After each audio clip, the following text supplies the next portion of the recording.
I opened my eyes and I saw the blue of the kayak and the blue of the water and the incredible amount of pain. And I felt like, oh, I can't be here. This is too much. And I remember closing my eyes and drifting back to that land of lights and colors. And Welcome, Kristen. Thank you so much for joining us on Life, Death, and Beyond podcast today. yeah, I'm so happy to be here. You're welcome. So I understand you went through a near-death experience. Can you start off with a little bit what life was like before the near-death experience and then take us through the near-death experience? Yeah, absolutely. So I've lived I've lived my own roller coaster of a life. I think that life gives you so many different lessons, especially through your family, your relationships, whatever container you chose to incarnate in. There's so much there that really informs your life path. And I grew up in a fundamentalist Christian home. I had a very controlling family. They were just very not loving and not accepting, and I always felt pressures and like I didn't belong. I also felt a call to my ancestral lineage ever since I was young. I knew that I was related to Pocahontas 14 generations away, and that always felt like a deep calling, and it didn't resonate with me as much as the Christianity background, although there's so much goodness there, and I think that there's so much beauty in all of the different faiths, and have a special warm place in my heart for Christianity still. But I found that I was drawn towards shamanism from, I guess you could say, a young age, with some of the magical encounters that I had and the dreams that I was having. But it wasn't until I had a really difficult relationship in my 20s that really pulled the life out from underneath of me that I was trying to build, and really took away everything to show me the path of shamanism. I was married twice, and the first relationship, my ex-husband emptied my bank account and fled the country, and that broke me. I was studying to become a creative arts therapist. I had all of my training in psychotherapy, and all of the tools that I had been taught were simply just not enough to heal the wounds that I felt after that betrayal and that heartbreak. And then that led me to learning about shamanism and looking to find ways to heal my soul, where I felt like the psychotherapeutic tools, the mental tools that I had, were just not hitting the spot where I needed in the soul, where I felt like a part of me had gone missing through the experience that I had, that heartbreak, that betrayal. And right around the time of the near death experience, I had attracted a new partner into my life, and we got married. And I thought I had done so much work. I had been working with shamanism for probably about, what, I have to do the math, but about 12 years at that point in time. And I had a practice where I was supporting my clients, bridging together ancient psychotherapeutic tools. I'm sorry, ancient shamanic tools with the psychotherapeutic tools. And so I was finding a bridge between my training of the mind and working with the soul through indigenous paths and the wisdom that they have. And I manifested someone into my life that brought to me all of the things that I had not healed from my childhood, and all of these different themes that were resonant in that relationship that were reflecting back to my childhood. And so as it trudged up everything, my ex-husband, he had the same birthday as my mother. His father had almost, I'm sorry, his mother had the almost the same birthday as my father. And it was almost like my sister's personality and my father's personality, and like the control that I experienced through my childhood and through that Christian faith was all showing up through that relationship, specifically through my mother-in-law in that relationship. And I remember feeling like just so trapped and feeling like something was stuck in me. And I thought, I thought I had done all this work on myself. I thought I had come so far, but here I am looking at these mirrors of my relationship that were showing me the deep unhealed wounds in me that I still had yet to work on. And I work in the field of relationships. I was just sharing with you that I also work for a matchmaking agency, and I work in the realms of love. And truly, I believe that we attract that which we are. And until we heal that and release some of which that isn't ours, we keep repeating those patterns, even if they go back multiple generations and we're not even conscious of it. So I found that that relationship was bringing up all of these different things that were not even mine, because I could trace back patterns that went even up to those 14 generations back to my Native American ancestors. And because Pocahontas' true story, that's quite different from what we see in the Disney movies, a much darker. had a lot of themes that I had seen in my childhood, and I could trace back just different patterns in my lineage on my father's side and my mother's side that were showing up in my relationships. So I went to one of my Navajo elders and we did something called a blackening ceremony. And I went into this ceremony for several days in isolation, covered by the plants that had been struck by lightning. And it was a renewal ceremony to really go through the protection ways to be able to clear that which wasn't mine and that from the past. And I did a continuation of that ceremony the next year while I was still married. And it was in that ceremony that I was getting handed divorce papers every single night in every single one of my dreams. And my guides were really saying that you've come so far to help your partner heal what has come through his ancestral line, but all of your stuff is coming to the surface. I mean, he triggered me so much. I felt like I was a little kid going through being scared of dad and scared of the anger, and then the dynamics with his mother. She was so controlling over our relationship. It was almost like a non-consensual third party. It almost felt like a jealous girlfriend was in the relationship, but it was through his mother. And I realized that it was just mirroring all of these unhealed things from my childhood. And I knew that I had to do the work. So after I asked for the divorce and we went through that process, I became very obsessed with my lineage. And I promised myself, I remember I moved into my apartment upstate New York, away from all of my friends during COVID while I was having this divorce, and was completely alone. And I remember crying on the cold wooden floor of my new apartment, surrounded by boxes, just completely soaked in tears, just promising myself that I was never going to do this again. I was never going to attract a partner that was going to mirror all these lessons. I was going to get to the bottom of all of it so that I could really be healed from this and attract something different into my life, and the types of love that I really wanted that I was not receiving when it came to who I was attracting. And that was such a strong karmic relationship. I truly believe that the people that we're meant to be with, we feel a strong attraction to. And even if that person is not here for the long run, we're here to attract someone that's going to show us where we still need to look at ourselves. They're such great mirrors. So I love relationships, even the hard ones. They teach us something so profound. If we're willing to listen and lean into what's ours, and where we can change, so much can shift. So this was all part of the story. I got very obsessed with my lineage, and I got a book on Pocahontas's true ancestry and her true story, taken as a verbal account from her brother and sister who accompanied her into England when she married my ancestor, John Rolfe.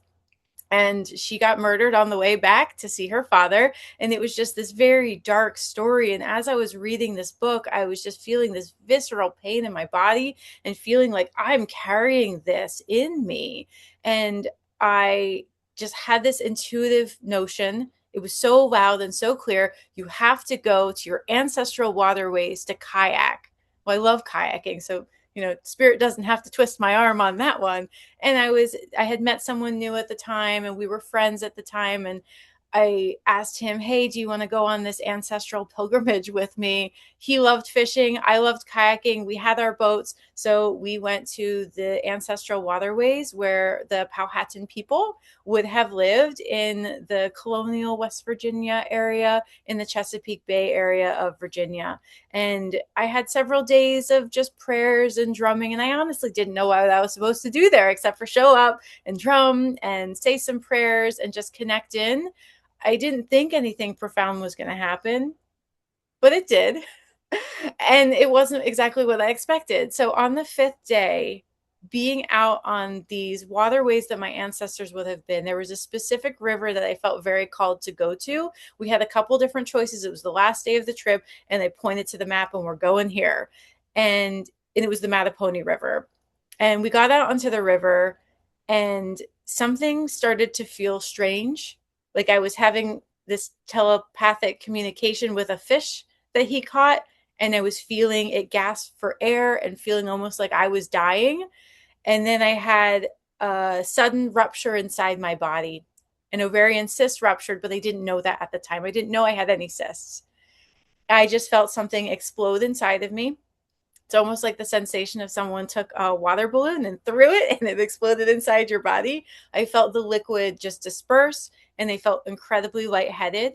And my companion, who is now my partner, of many years. He was there with me and he knew something was wrong. He said all of the color drained from my face immediately. So he was talking at the time. He stopped. He said, "Are you okay?" And I grabbed my side and said, "Something ruptured. I think I'm going to faint."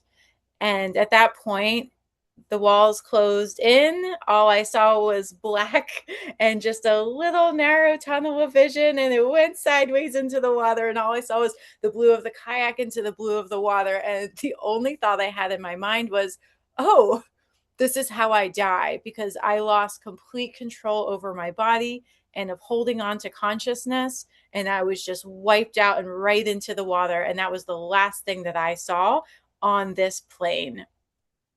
And I was taken to a beautiful realm that I call the realm of lights and colors. I don't know what else to call it, but I was transported to this place that was absolutely beautiful and filled with vibrant lights. And the lights just shone out. It was like a sunrise, sunset, but the brightest colors you could ever imagine. If you could turn up the filter on that, it was just impeccable. And it was all shining out like I was suspended in the air of these rays of sunset, sunrise all around me. And it was so colorful. And I remember then seeing two figures, one very far in the distance that was feminine, and I could tell they were my ancestors. I just knew. And there was one who was very close up. I mean, it's just we were eye to eye, and I could see every single wrinkle and detail in his face. It was just so clear, and I was panicking. So the last thought that I had was, oh, I'm dying. And I saw the water and that was it. And so I took all of that into this place, as calm and as beautiful as it was. I was not chill. And the guide knew it. And my ancestor said, "Don't worry, Kristen." He was so calm, but he was also very excited to see me. He had this deep peace and he said, "Don't worry, Kristen. You're not here to die today. You're here to be activated." And with that, he reached out his hand and he touched my solar plexus. And I just felt this orgasmic energy just radiate from inside my body. And it almost felt like I was having a sexual orgasm, but it wasn't that. And then of course my mind judged it and made it bad because that old Christian programming came up and came in and put a filter through that thought and made it evil, made it bad, made it sinful. And the guides that were there that I could not see, it was almost like angels were in the sky. My ancestor saw the thought. They just sort of wiped it away like you would a wispy cloud of smoke and said, "That's not what this is. Don't judge this. That's not actually truth." And it was almost like they were wiping away a layer of programming that I didn't even know that I was carrying. And they said that this was sacred. And so I remember allowing that to be wiped away, that thought, and surrendering into this feeling that felt like every single cell in my body was having an orgasm and becoming one with light. And I remember my arms went out in the vision, and I just felt this incredible peace that was running through me. And then I had a series of downloads, some of which I remember and some of which I don't. And it was almost like I was getting a download of information, and there was a message that was so powerful that I was just receiving without words, that was all around purpose work and needing to go back. It was very clear. They're like, "You can't stay here." And they wanted to because it felt so good. And once I was able to surrender into that peace and that love, I don't know how long I was suspended in that place, but it felt timeless. And I was receiving a lot of information that was just, it just felt like I was being activated on a whole nother level. And I could feel it in my solar plexus and feel it in my body. And then all of a sudden that shifted and I saw a tunnel. And down the tunnel, it was like a hallway, but it was dark, and there was a doorway to the left down the end of the tunnel of this hallway. And I could hear the words, "Come back, come back." And as I was walking down this hallway and I turned to the left, I thought honestly I was going to show up in a medicine ceremony because it reminded me of some plant and animal work that I had done in my shamanic practice many years ago when I was in Brooklyn. And I just, I thought I was going to show up in a ceremony in the circle because that's the DMT experience that I had in plant medicine form. And I thought I was going to show up there. And instead, I opened my eyes and I saw the blue of the kayak and the blue of the water and the incredible amount of pain. And I felt like, oh, I can't be here. This is too much. And I remember closing my eyes and drifting back to that land of lights and colors and feeling that connection with my guides. But I was further away. It was almost like I was floating away from them, but their messages were still there. It was like, you need to go back. And the messages were, you need to help people with the ancestral pieces. You need to help them heal these blocks in their relationships so that they can have these healthy, happy, thriving relationships, so that you can really help them clear what they have assumed into their energy, into their DNA from their ancestors that they didn't even realize they were carrying, that were thwarting the types of people that they were attracting and showing up in their day to day. And I remember there was this fight between coming back to the world, and my partner was shaking me and trying to get me to come back while I was drifting off into that space and really trying to hold on, but they wouldn't allow me to stay there. And it was almost like you have to go back. And I remember fighting between the worlds for that time. Now, it was really interesting to hear his account of what happened to me during that time. He said that when I went unconscious, I slumped over to the side and my kayak started to tip and it started to fill with water.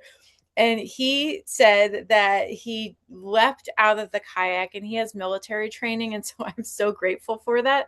By the way, we were in a body of water that was mostly a rushing river. We were in a little inlet where there was a cliff face that went all the way up to the side where the otherwise you would want to get out. You couldn't. It was maybe 30, 40 feet up with a cliff. The river and that we had was near those cliffs. And so he jumped out of his kayak, and he said that he ended up stepping on one tiny little cliff face piece. I don't know what to call it, like a little notch of land that was sticking out from that cliff that had a perfect sized foothold for him to stand on, whereas everywhere else he would put his foot, he would have slipped off and gone into the river. And he was able to get out of his kayak. While his kayak floated down the river, his fishing line got caught on a fallen tree, and it suspended his kayak about 100 feet down the river while he saved my life, and he got me out of the water and back into the kayak.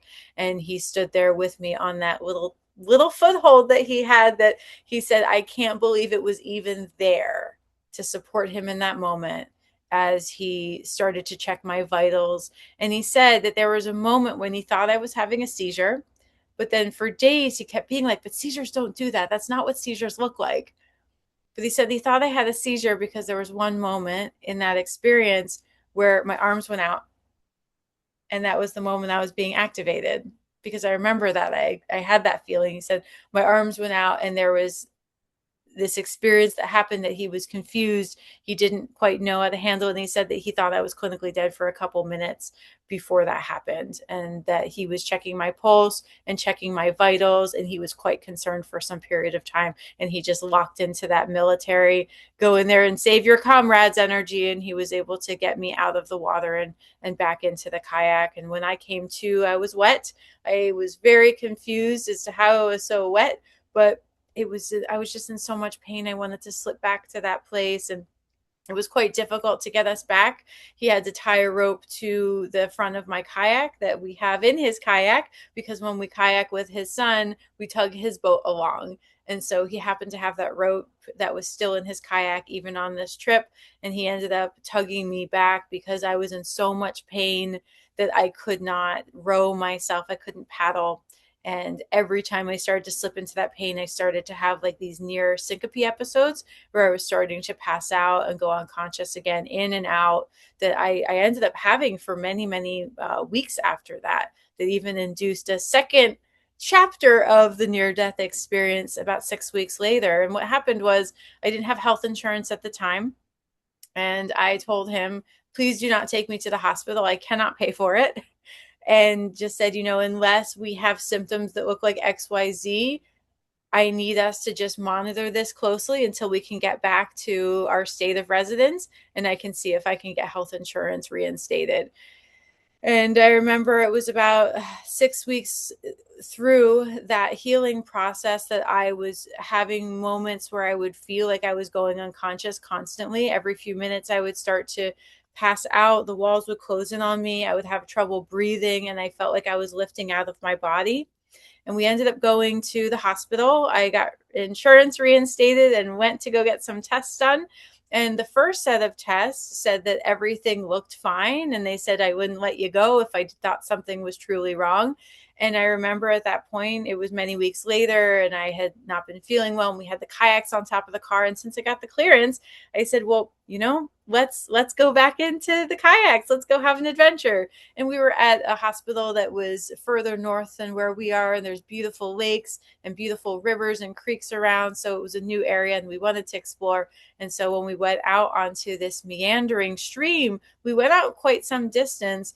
And then all of a sudden they had to start having these near syncope episodes. Again, this is what the doctors called it weeks later when I finally got a different diagnosis. But I was having these moments where I was being pulled out of my body and feeling like I was going to pass out. My body temperature would stop regulating as normal, and I would get really hot, really sweaty, and then really cold and chills. And I felt like I was being pulled out, and I could look down on myself. And I remember being on this waterway and he was just attentive. I said, I'm feeling like I did around the near death experience. Like, I need you to just monitor me, like something's happening. And I was pulled out of my body and I was looking down and I could see myself in the boat and I was surrounded by angels and guides. And the angels and guides were sitting there in the sky and they said, you started this, but we never got a chance to finish it. When you were on your ancestral waterways, you started a ceremony to break a cycle, but we didn't get you what you needed there. So, and they kind of laughed at me. It was very playful that they said, well, you started it. And we're kind of like, nah, nah, nah, nah, nah kind of energy. So I was hovering above myself, looking at myself and just feeling all of this grief from my ancestral lineage. And I remember seeing Pocahontas, my 14th generation grandmother, and I saw all of the harm that was being done to her, not only as an Indigenous woman, but a woman that was being oppressed, I believe trafficked and essayed.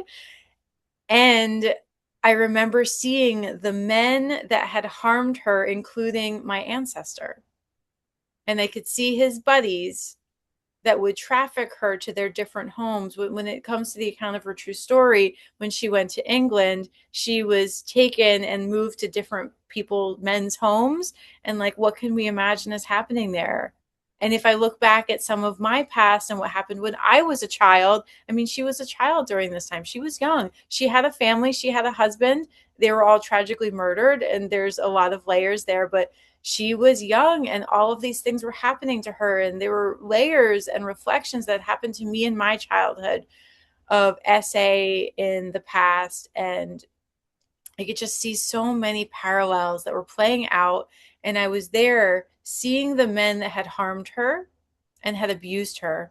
And I saw my Native American ancestor, and he said, we have to forgive them.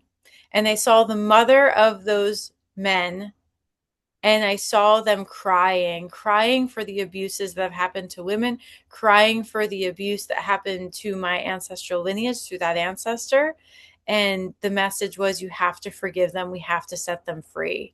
And so I did a forgiveness ritual as I'm hovering above my body that my partner is now babysitting, as I am there with the angels, and they help me to release some of the layers of grief and sadness and what was being held on to that hadn't been forgiven. And then over the next several weeks, there were layers of healing and soul retrieval, which is the heart of the work that I do with my clients. But I needed to do soul retrieval for my ancestry and for my Indigenous heritage and the abuses that happened that are in my bloodline. I mean, truly, if I'm talking about trafficking and abuse, a generation that has come from that. So it is in me. I hold both the indigenous wisdom that has always wanted to live through me, and then I have the white colonizer that's a huge part of me. I mean, that's how I appear mostly white. I am mostly white. And so there was just these layers of forgiveness. I remember as we did that healing, I was dropped back into my body again. And I just started to cry. And I looked at my partner and I said, "You probably think I'm so crazy right now. I'm not upset. You didn't do anything wrong. I'm crying the tears from my ancestors. I am moving something through me."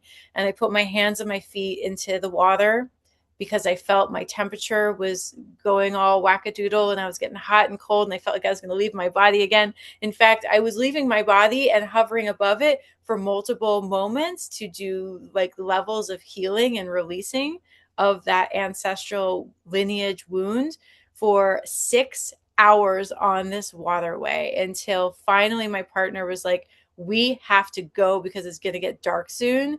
And are you strong enough to kayak?" Because we didn't have the rope at that time.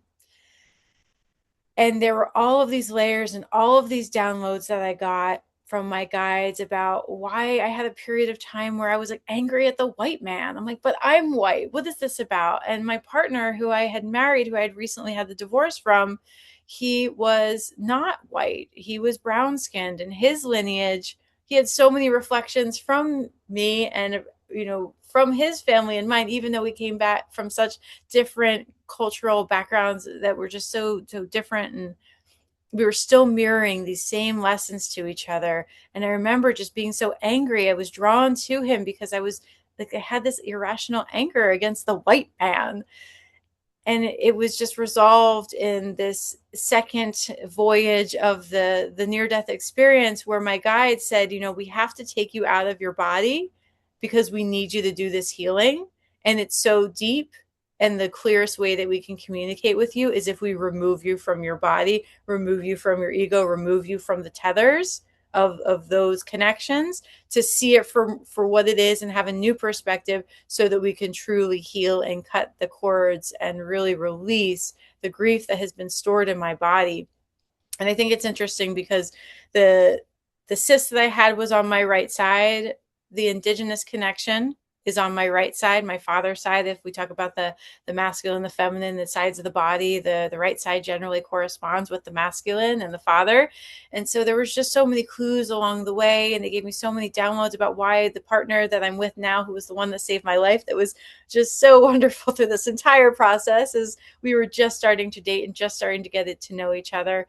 And he is part Native American as well and part colonizer. And so there were so many layers of, this is the person who you're meant to be with right now so that he can help heal this. And I realized through our about 5 year relationship, it'll be 5 years in just a couple of days, and realized that I was able to heal so many of these layers right before our relationship and to clear that. But this was a huge breaking of some of those ties and some of those reflections that I had been attracting in my love life, that were coming because they wanted to be healed and because they needed to be healed so that I could access the type of love and harmony and relationship connection that I always wanted. And that was part of the mission.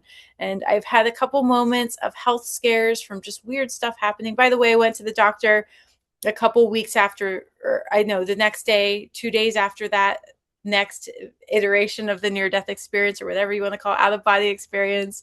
And finally, the doctors were like, "We don't agree with any of those tests. There's a rupture that was in here." I was going septic. I had all of these issues, and they didn't really understand it, and they couldn't really explain why I had that type of reaction. But sometimes these mysteries are divine, and we don't need to have the answers because they cannot be explained by science or by doctors. And I just knew that I was there to start something, to end something. And I had to go and listen to my intuition because there was something beautiful on the other side of that. And I've had a couple moments in my life since then where I've gotten really sick, or I've gotten to the edge of feeling like I was going to die, or having those near syncope episodes that stopped for quite some time, but only started when I had another medical issue that came up. And the message was, my guides were there with me and they said, you have to help the people do this stuff.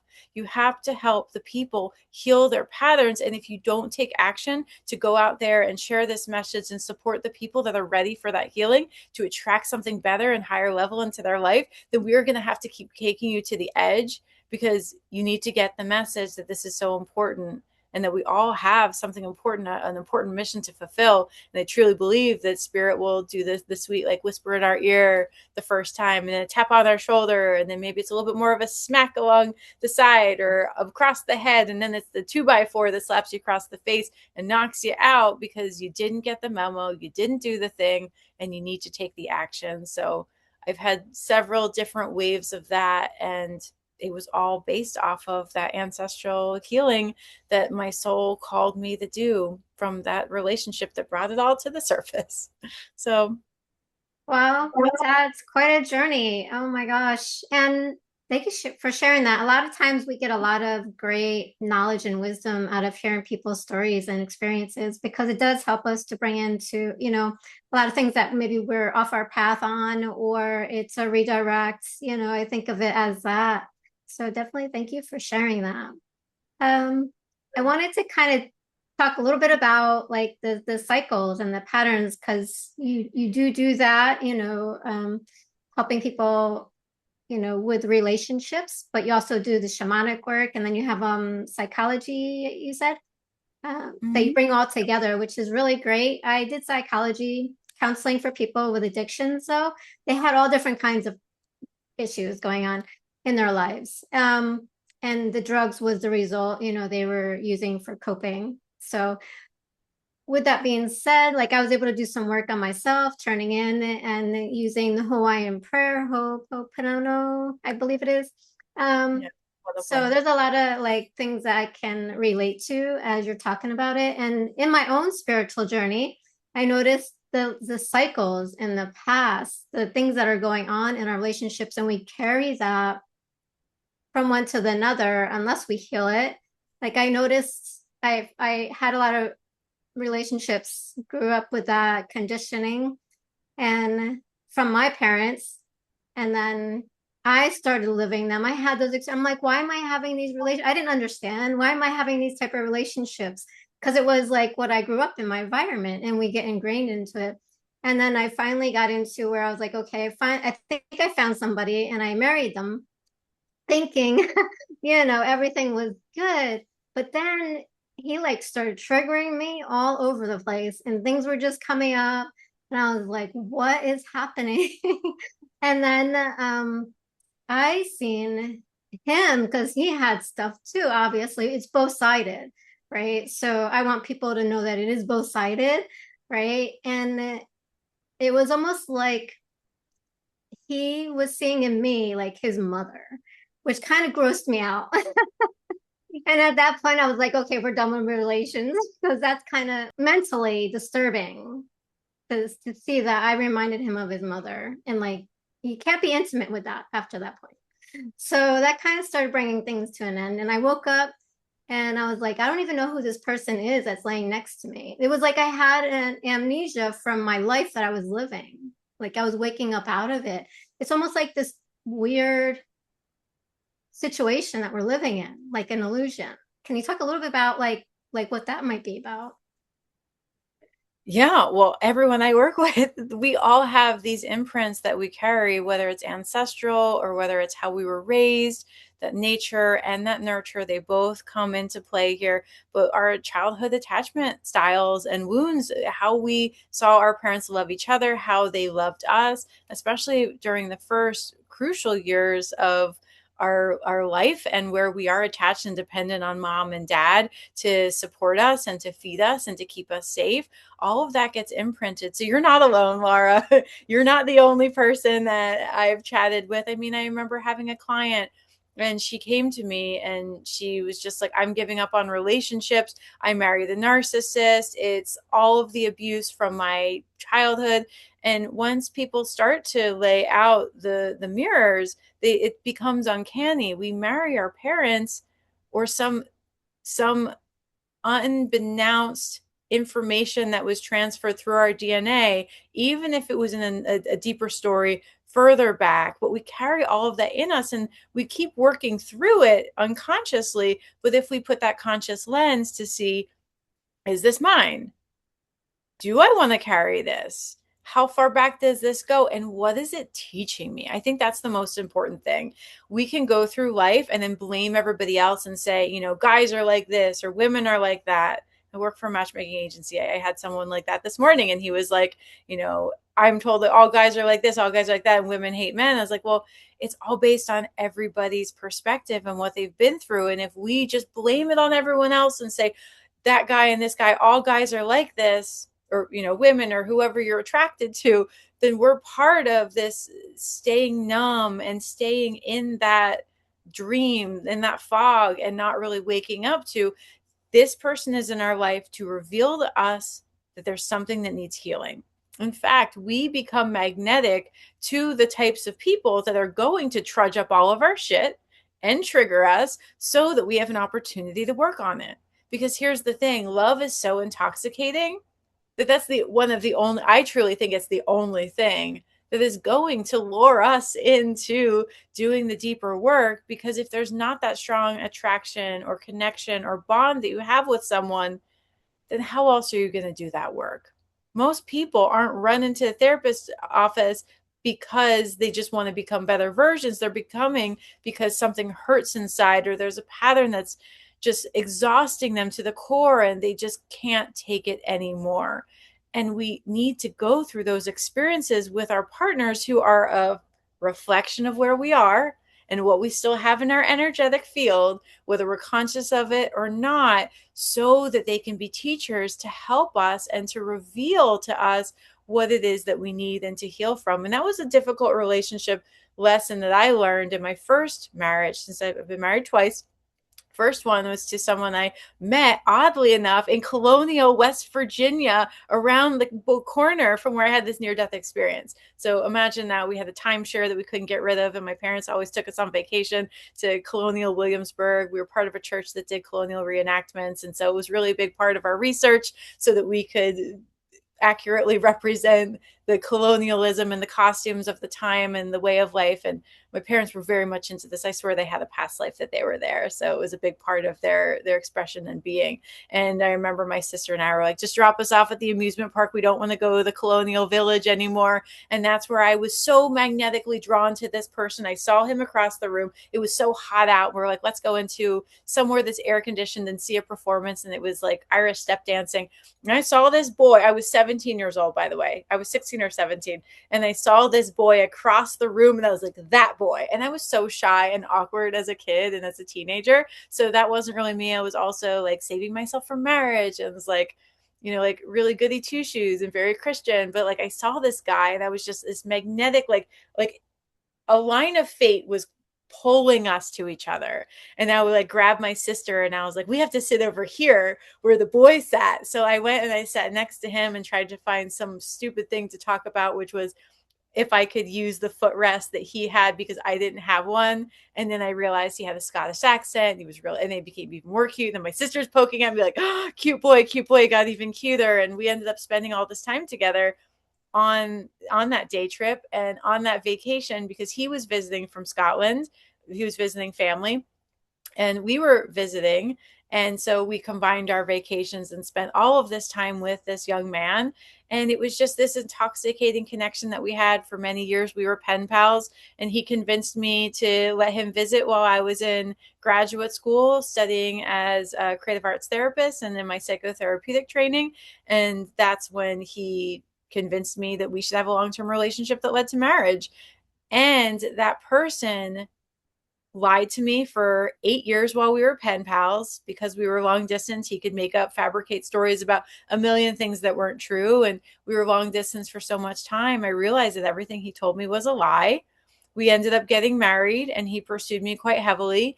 And he came over to the United States. And I truly think he was he was super narcissistic and a compulsive liar. And I had to look hard at myself after that relationship, to look at myself, to be like, why did I attract someone who was so inauthentic? What is it in me that's not authentic.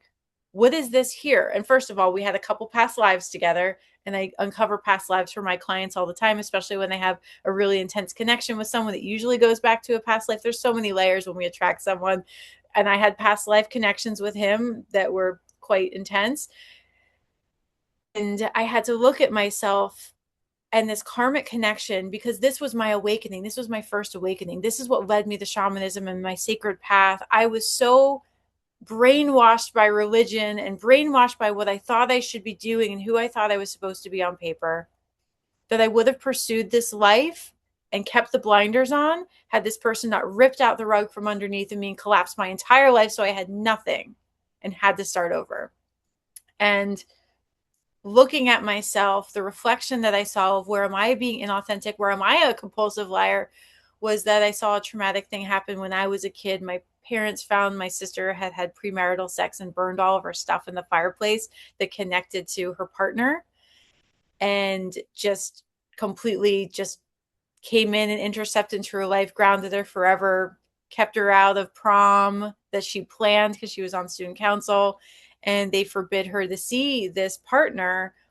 And after that, when I saw that happen, because I saw my parents discover it, I saw them plot to have a churchgoer come and remove my sister from the house to take her to lunch while they went through all of her things, threw them in the fireplace, and lit them on fire the moment they heard the car door close when she was coming in.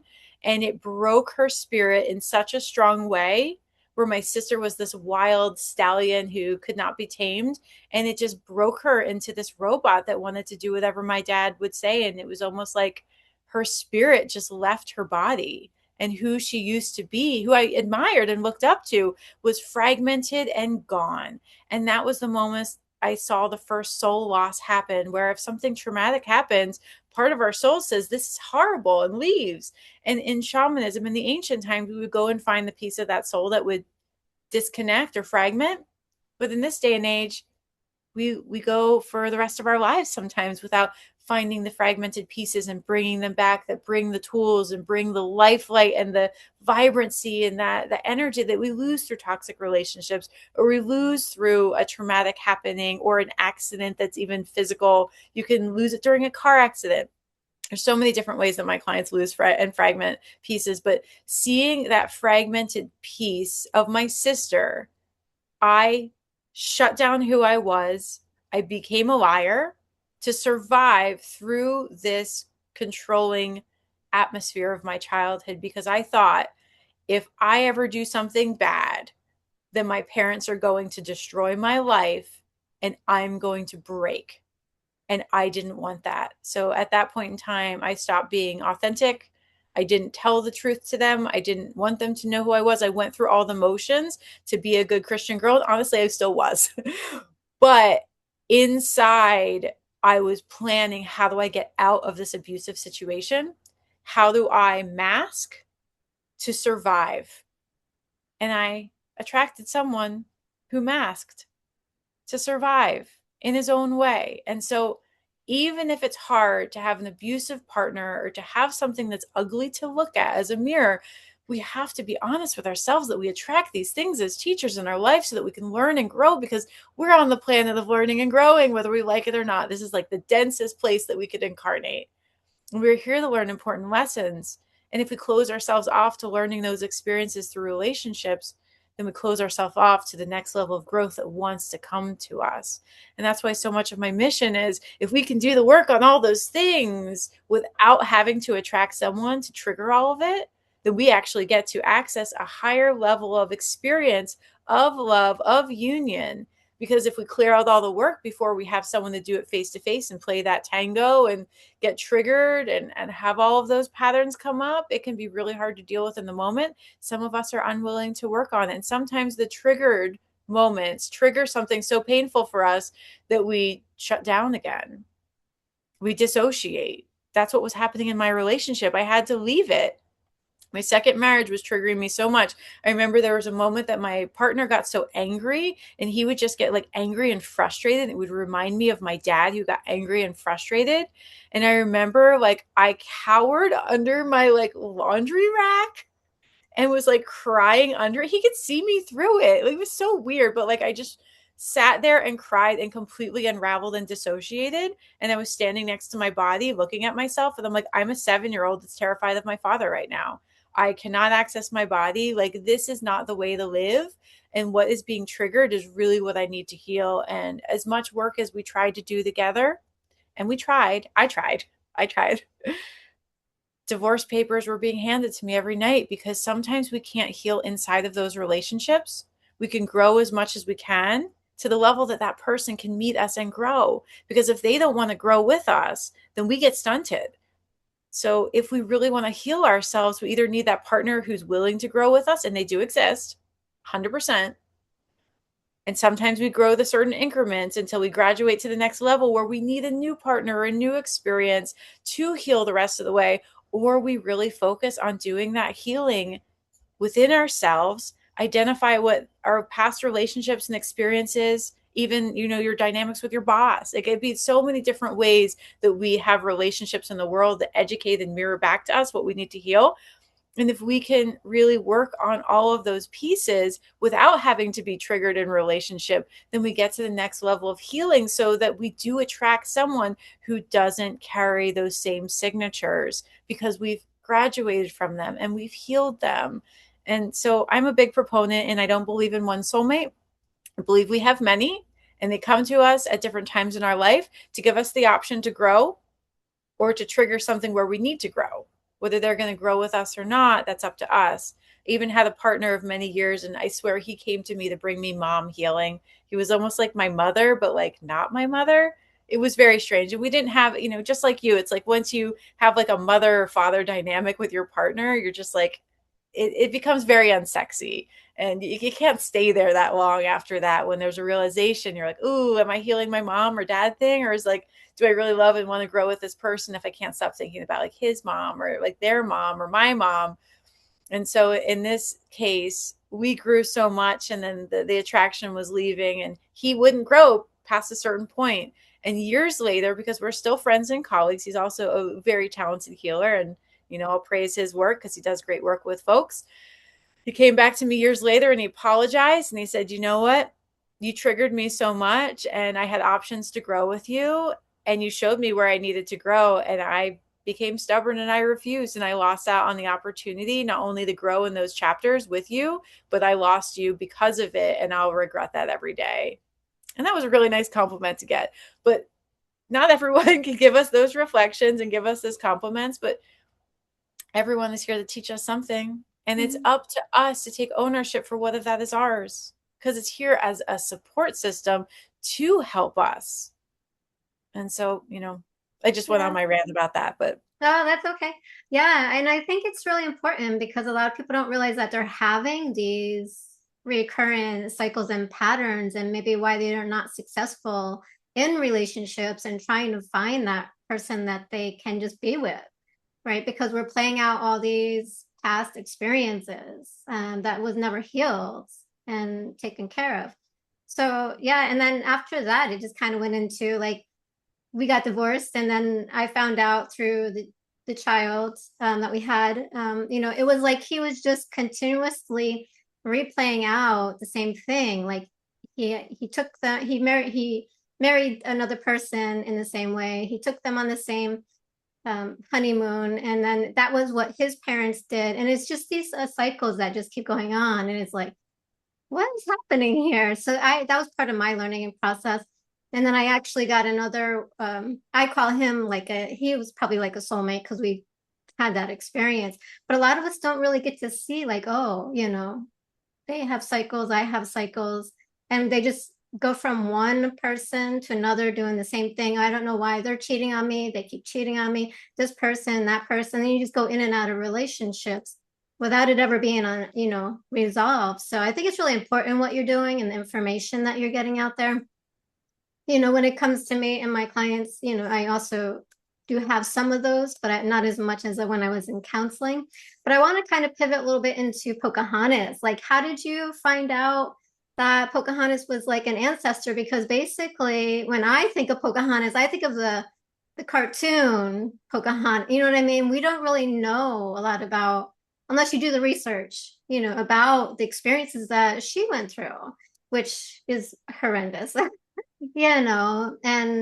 it's just amazing. Like, how did you find out? 'Cause like when I try to do when I was set on my healing journey, I did what is it, ancestry tree, Mhm.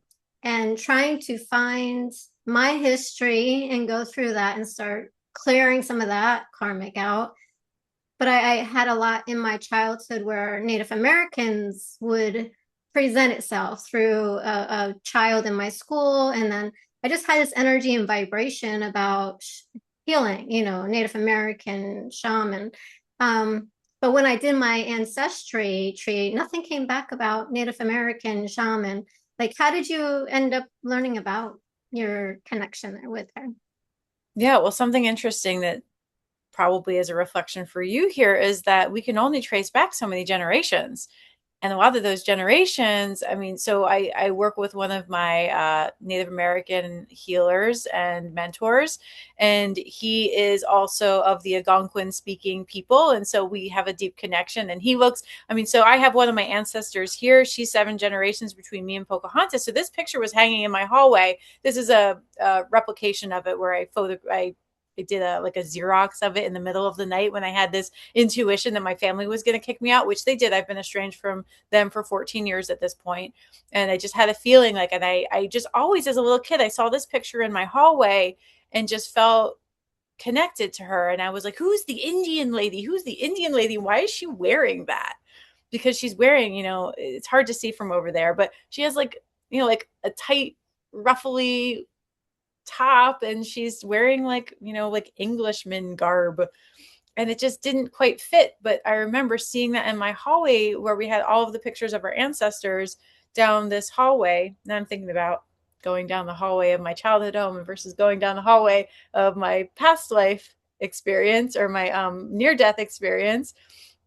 Anyway, I remember feeling a connection to that. And when I was young, I was told that a couple of our like uncles thought that we were connected, we were part Native American through my father's mother.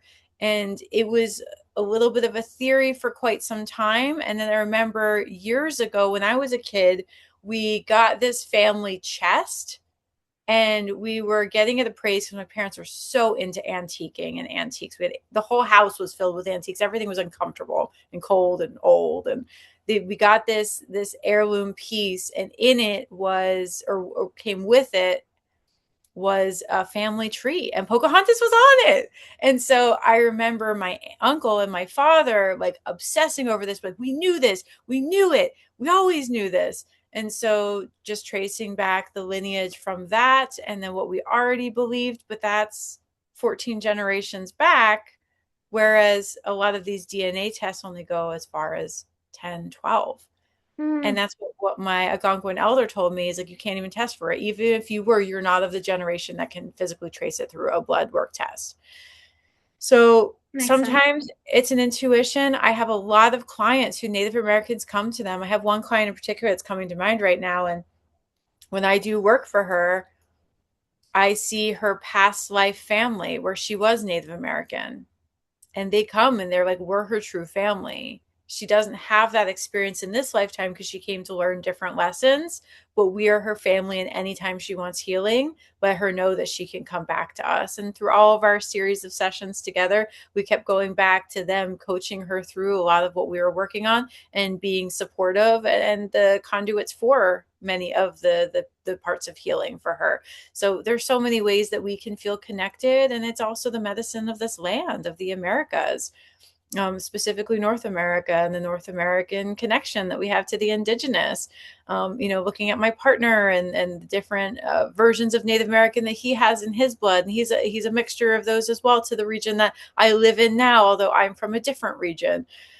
But we have these lineages that go in our past, and so it can be hard to trace it depending on what generation we are, but it doesn't mean that it doesn't exist. And then also, if you think about who was mass murdered, like how much of their DNA can we trace if we only have so much to go off of? So that's my own theory as well. As far as that connection, I always just felt this connection to like Pocahontas. I remember dressing up like her when I was a kid before maybe around the movie, before the movie, and something was telling me I needed to learn her true story.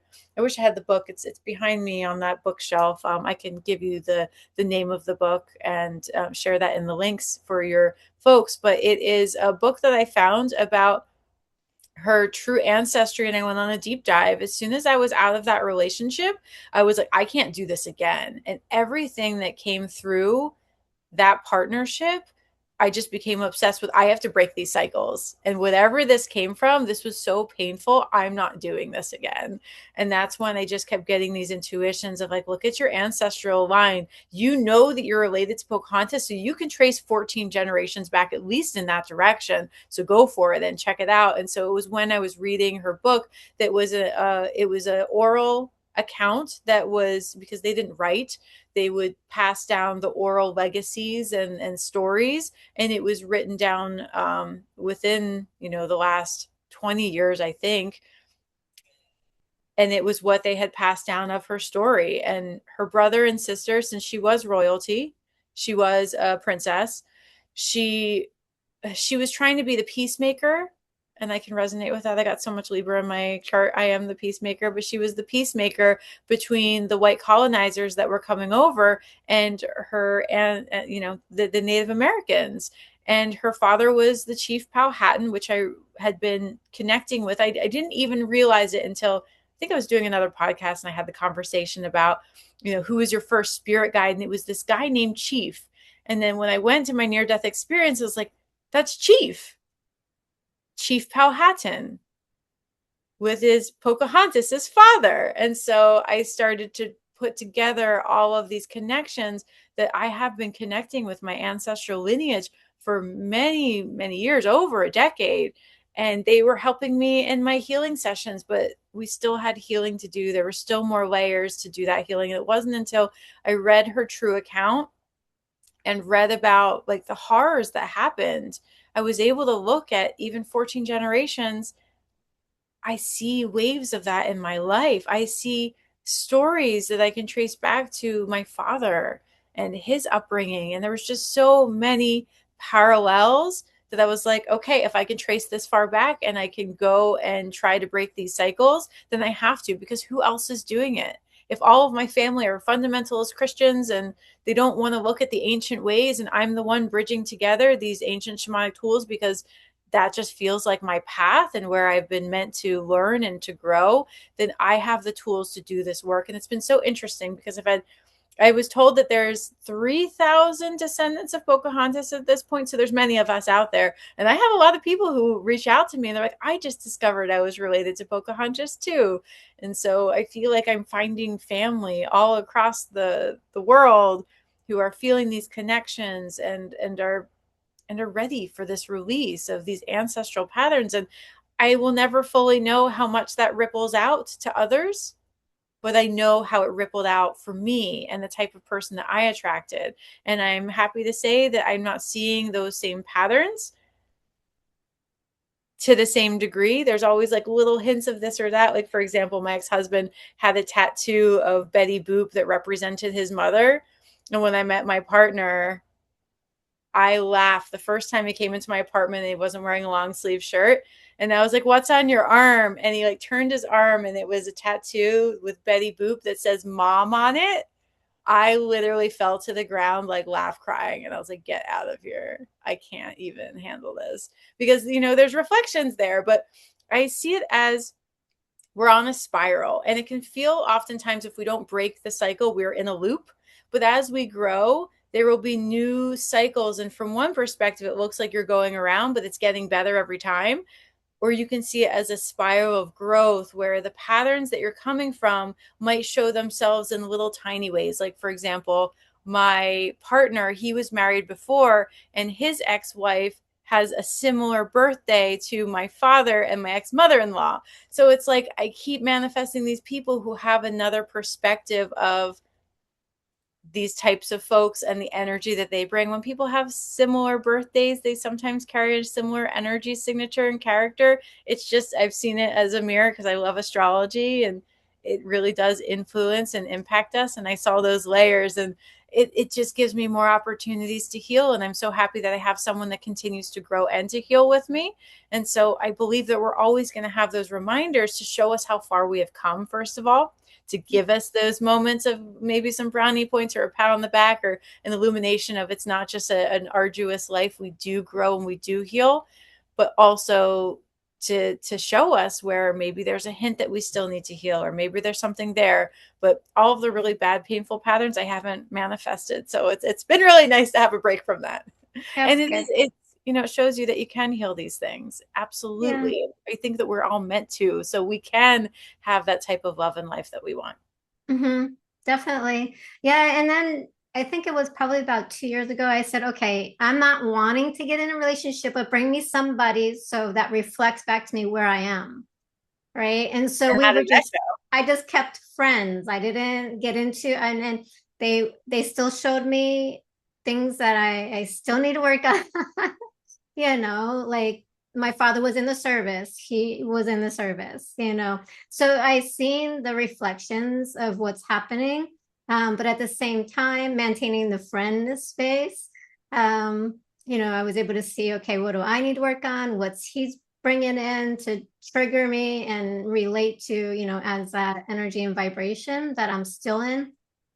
But also, it was a great way to see where I grew, right? Because, okay, he's talking about more conscious stuff. He's not like an unconscious person, but he still has that resonance of having been in the service. But is, he talks about consciousness, about awakening, about things that I am now in this place, so it's kind of like a new combination, but there's still some old stuff there.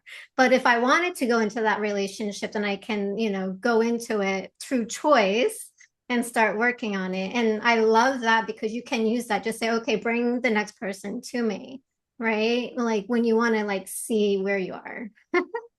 Yeah, I just got chills while you said that. And that's the spiral. So Mm-hmm. we call these people in consciously or not, usually unconsciously, so that we can see how far we've come. It's just like going back to a friend we met in high school or college after we've had our own journeys in the world and have grown. And if we go back to the same old town or the same place where they grew up, and if we see that they have grown in their own way or haven't grown the way that we have, then we get to see how much we've grown because we see how different we are in dynamics. Same thing with family. If we start growing, all of the old dynamics want to hold you in place because they are dependent on operating within a dynamic based on you being in a particular dynamic that kept that equation stable. And so as we grow, we can find that maybe a little bit of tension begins to form in relationships with family as we start to grow. And sometimes the best place to grow and heal family is not directly with family. I've found that Mm-hmm. sometimes those consciousnesses and generations, if they're not willing to grow, again, you can only grow as much as you can with someone who is willing to grow as much as they're willing to grow. And we need to outgrow if we don't want to stay stagnant at that level. And so we do need these friendships and these relationships. You mentioned your friend that reminds you of some of those levels of relationships in the past. And I even met someone. So I met my Jamaican ex-husband at a co-op, a food co-op.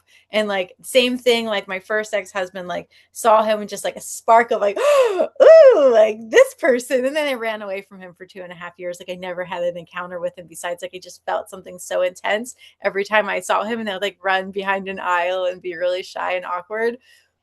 And then it's just so funny because I've manifested someone in my life. I live in a different area now, and I'm at a co-op nearby, and he's black and he's similar, and he has like a very closeness with his mother, just like my ex-husband does. But he's working on himself and trying to grow. We're only friends, but I get to see like what is it with me and these guys from the co-op. And it's just so funny how the universe speaks in those ways. And sometimes the synchronicities have to be there so that we can be in dynamic and in relationship. And like I said, sometimes it's with your boss, sometimes it's with a friend or a family member. It's not always with a romantic partner, but relationships come to us as reflections so that we can grow.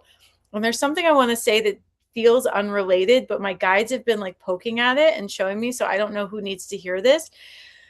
But since I work in the realm of dating, there's a lot of rigidity when people have had their hearts broken or they feel, I don't want to say the word entitled, but they feel like they're deserving of a certain type of person, and they stay so rigid of this person has to be 6 feet tall, or they have to be a specific thing, or they have to be this look. When we are open to what the universe wants to bring and the reflections of how that we bring them, the universe brings them, we learn and grow so much more. But when we block ourselves and make such a narrow-minded approach of the only way that love can come in or the only way that we can be in relationship, we I feel like we miss out on opportunities to grow and to evolve. And sometimes the person that's meant to heal you in the moment through exposing and showing you those tender places that need healing still come in different packages, and we need to be open-minded when it comes to love and relationships and not put the containers of someone has to be this height or this body shape or this body type or this income level or this socioeconomic background or this race or ethnicity or this specific age, because if we close it off and get so narrow, I truly believe that that's like a level of stagnancy of not growing in a relationship if we're not willing to grow unless someone shows up in a specific meat suit container, when really all of the stuff that's supposed to show us where we are and where we need healing and where we can become the best version of ourselves, when we open up and let that go and say, okay, maybe love is going to look different. And maybe this isn't my forever person, but they're here to teach me something. Or maybe they are. And I've just been so rigid and focusing on the wrong thing that I believe the right thing can come in. So I don't know who needs to hear that, but a softening of what things need to look like to be the right person. I never would have picked my partner right now on paper. He's shorter than, what I would have like requested, but he's amazing. And he is so much better than everyone else I've been with in so many different ways. And none of that matters. But the way that he treats me, the way that he makes me feel, the way that I feel like I'm a goddess in his presence. And he really shows up and he's really handy and he's smart and he knows like how to fix everything, and he's there for me and he's emotionally available and all of the things that we can't always get in a specific container that we project on that it needs to look like. And sometimes we just need to let go of what that's going to look like to allow spirit to bring in what we need now as that fresh breath of air to show us more about ourselves, because truly we are here to grow. And if we're resistant to that, what we don't want persists, and we'll continue to attract the same types of folks. But, when we're open hearted and we're willing to grow, that's when miracles happen in love. So I don't know Mhm. why I went on that tangent. It just felt important to say. So, Well, thank you for sharing that. Yeah. And I think at the other point, I know we're coming down to a close here. So it's important to realize that like the patterns I think that keep coming up that trigger us in different relationships if we leave one to the other is it's not against you, it's for you. It's to help you realize and become aware of and recognize that we're holding these patterns and these conditions and to like set them free and let them go and heal them. absolutely. And I think that that's the key is everything happens for us. And if we can soften to this was hard, I didn't like it, but like show me what I needed to learn here so that I could release it. I mean, I do the same thing when I'm clearing entities and attachments on people. It's like they're there for a reason. So if we just try to banish everything and get it to go away, we don't learn the lesson. We're just going to attract something of equal measure until we sit with like, well, why is this here? Why is this thing attached to my pain? What is this pain? And what is the lesson that I'm supposed to learn from this? And that really allows us to grow and become the happiest version of ourselves, and then attract that happiness through the people that we bring into our life if we're willing to do the uncomfortable thing, which is lean into why did this come? Why does this matter? And really move through that in a deeper way. Beautiful. Well, I didn't even get to half the things that I kind of wanted to squeeze into this short time frame. So maybe you can Oh, come we back have one on. more. If you want to add one more, feel free. Okay. So you were talking about when you got the activation and it felt like sexual. I've had some of those activations and it can very much feel sexual. And I actually had met one of my Native American spirit guides, and in that I was meditating and went on this journey with him, and he appeared in the field, like this wheat field, and then a white horse appeared, and I was like, oh, and it was drawing my attention to it, right? Because I like horses, white horses. My car is actually a white Bronco. Um, and then behind the horse came the spirit guide, very long hair, young, no shirt on, beautiful. And right away, like my mind, like yours, comes in and it's like, okay, sexual, right? Maybe I'm having this sexual experience in my meditation. But he's like, no, it's not what this is about. And he took me on his course and we went on a shamanic journey doing a life review. I was like, Mm. okay, well, that's a whole different experience. But a lot of our spiritual experiences, whether it's an activation, a meditation, we can have that belief, that this is sexually related. How can people really kind of get out of that? Because it's like Oh, well, my it's like first a thought went right Christian. further into it. So my first thought is, and I've had multiple of these experiences, when you have a partner that you can trust and really connect to, where sex becomes spiritual. I've had like sex visions, right? You have a beautiful union with someone, and I'm literally like taken to like another dimension and like talk to guides and get whole downloads. And so, first of all, I think that there's a spectrum, and that can live on the spectrum, but not everything is that. But if you think about like the endorphins, or even thinking about my near death experience and plant experiences that I've had, or bufu frog medicine experiences, when we activate the DMT when we're born, when we die, or through these near death experiences, or even spiritual encounters, it takes us to a place where we can essentially activate some of that chemistry within ourselves. And I truly believe that the shamanic journey, which is such a powerful practice. If you've never tried the shamanic journey, it's very powerful. And it doesn't need to involve any medicines. And a lot of people don't realize that they can access these states of consciousness without having to alter their states at all. But it activates different parts of our brain. It activates the parasympathetic nervous system, and it allows us to have those spiritual and divine connections that our guides are just waiting to connect to us and with us. And so I think that when we go into that bliss state, so many people haven't had access to the spiritual gateways that allow it to come in. So they assume all of that has to relate to sex because that's the closest gateway that we know to access it. In fact, I have accessed it through there. And so I truly believe that there's a continuum of those experiences, but we don't necessarily have to have the sexual experience to also activate those regions of our brain and our chemistry that our guides do as we are getting closer to an activation of our spirit, or having that honest conversation with our guides who are here to guide us and help us and give us messages and take us on those journeys to show us, whether it's a life review or show us answers to a question, or like really help to resolve things in our life by bringing us through imagery and reflections that resolve that, or bring in like story and guidance and wisdom and synchronicities. So I think that there's a continuum, and I don't know why my brain went all the way there, but I've had those. But I've also had that experience of that divine union of connecting with spirit. So I think we've just lost the ancient tools, and we only have what we have access to now. And so it's easy to jump on the bandwagon of thinking it's this one thing, realizing that our ancestors made time to connect in other ways.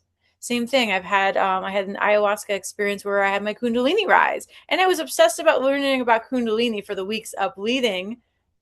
Didn't realize it was going to happen, but I had an injury. I have an injury in my tailbone where I was ice skating, and I have quite a long tailbone to begin with.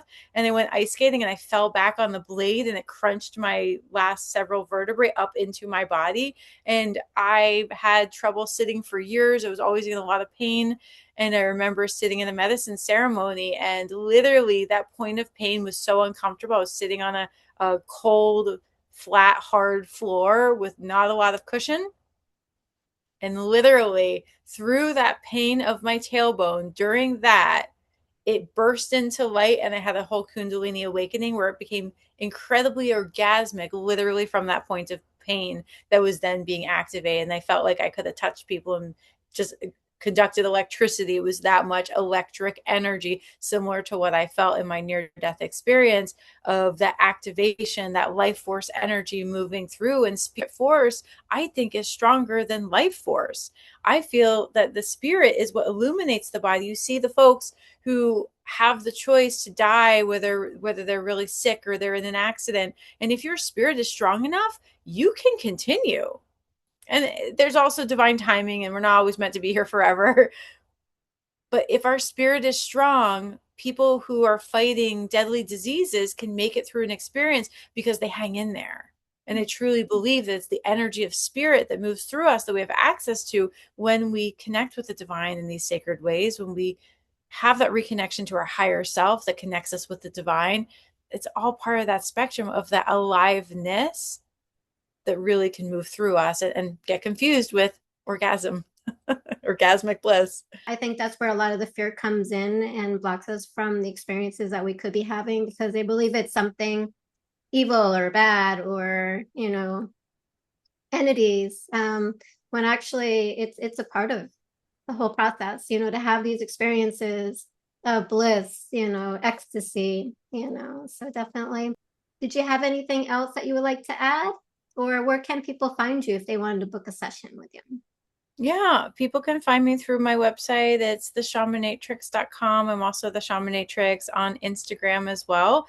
For any of you who are wondering about different patterns that you might have going on in your relationships or where they might be traced back to, or if you're looking at your relationships like, oh, I could see my father in that, or oh, I see some parallels here of what Laura and Kristen are talking about, I do have a free gift. It's a love frequency assessment that helps you to see where some of the love signal that you're putting out might be attracting a certain type of person, and also some steps on how to heal that. I have a women's circle, and we work in a container to go through the steps to heal your heart, to heal the past life connections, to do the inner child healing, the attachment wounds healing, look at intergenerational wounds and ancestral pieces that we might be carrying. I take you through every single learning that I have and give you all of that knowledge and walk you through those shamanic journeys so that you can access that state of consciousness as well and connect in with your guides and your ancestors for healing and coming into an activation of attracting the right type of people into your life and the right type of